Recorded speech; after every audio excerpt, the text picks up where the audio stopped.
Hey everybody, this is Claire, and this is Small Joyful Things. As always, I go to thrift stores or I go to estate sales, and I buy things from Craigslist sometimes, and I look for things that either I find interesting or that I think you guys would find interesting, or sometimes things that I've just never seen before, and then I bring them home, try to find out as much as I can about them, and then tell you guys about them. So here's what I got today. So I have this really lovely goblet. Water glass, you can also call it that. I think it's actually officially called a footed tumbler. It is made out of milk glass, and you may be able to see that it's not exactly white, it's off-white, it's basically pink. This was a kind of a really exciting find because normally I do see a lot of milk glass in thrift stores. By and large, I kind of ignore it because it's never really actually, worked out for me. Usually the stuff that I see is fairly boring. I always keep hoping that I'll find something really interesting, something by Westmoreland maybe.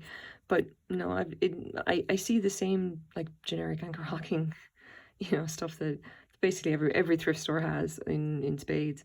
This was a real find for me because as soon as I picked it up, and I have to say, I picked it up and it was filthy.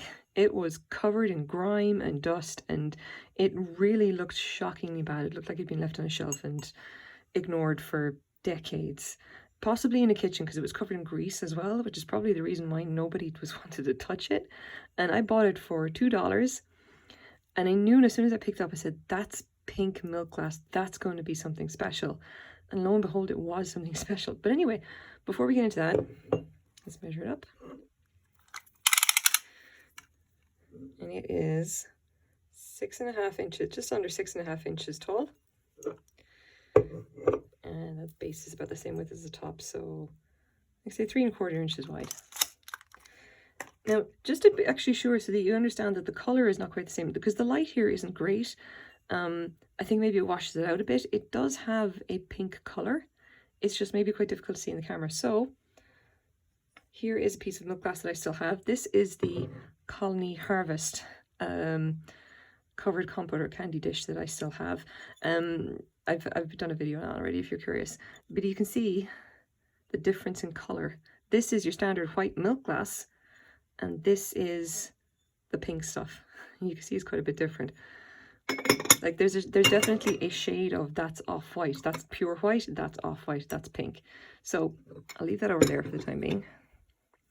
So what exactly have we got here? What we have here is, I was kind of expecting it would be difficult to find, but no, it took me like 2 Google searches. This is actually a Jeannette shell pink footed tumbler. And it was made in a very it was like 1957 to 1959. I could even date it very precisely as well. And it really did come out of nowhere. I totally thought I would be looking forever. And the thing is, I bought it.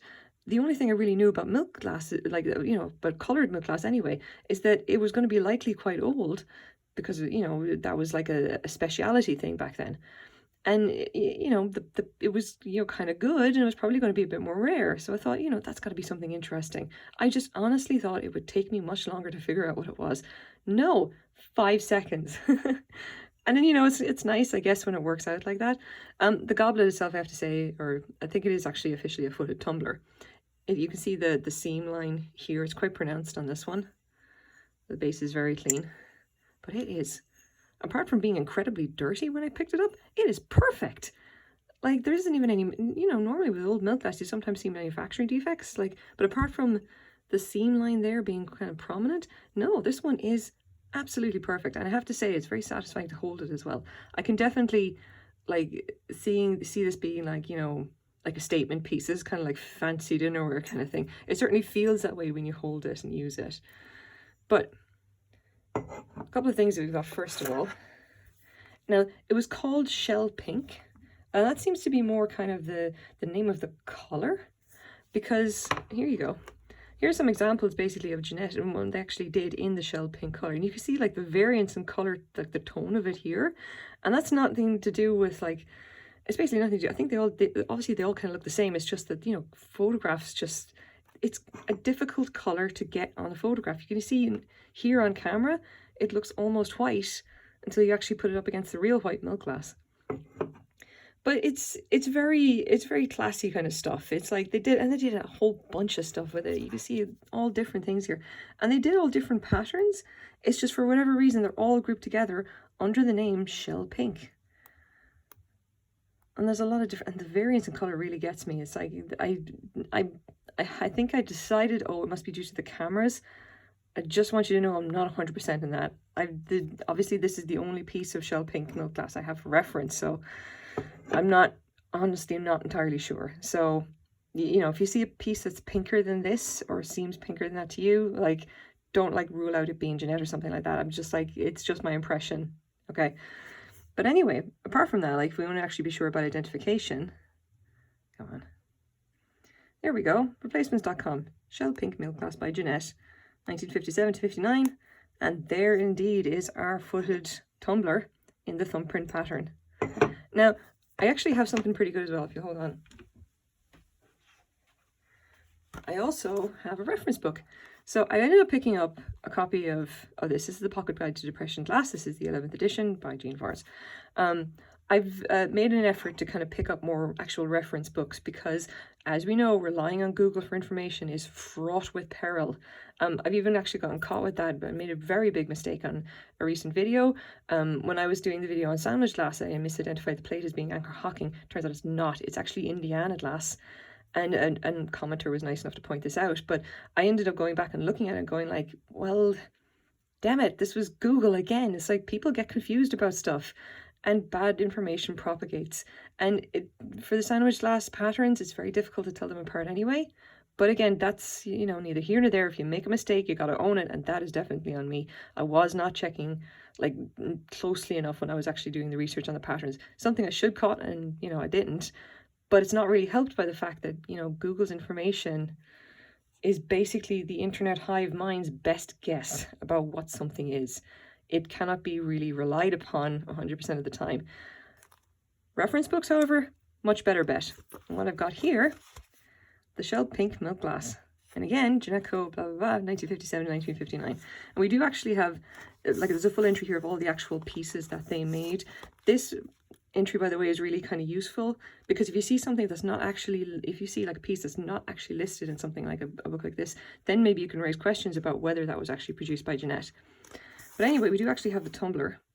It says here 5-ounce juice footed thumbprint, and you see here it was $8.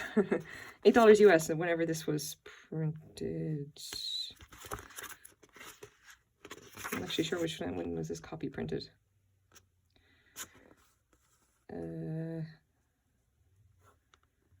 Well, alrighty then. I can't find it.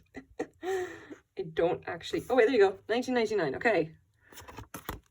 20 years out of date. Yeah. I'm not using it for the price guide. It's fine. I'm more using it for the references and all that. I still find it really useful, to be honest.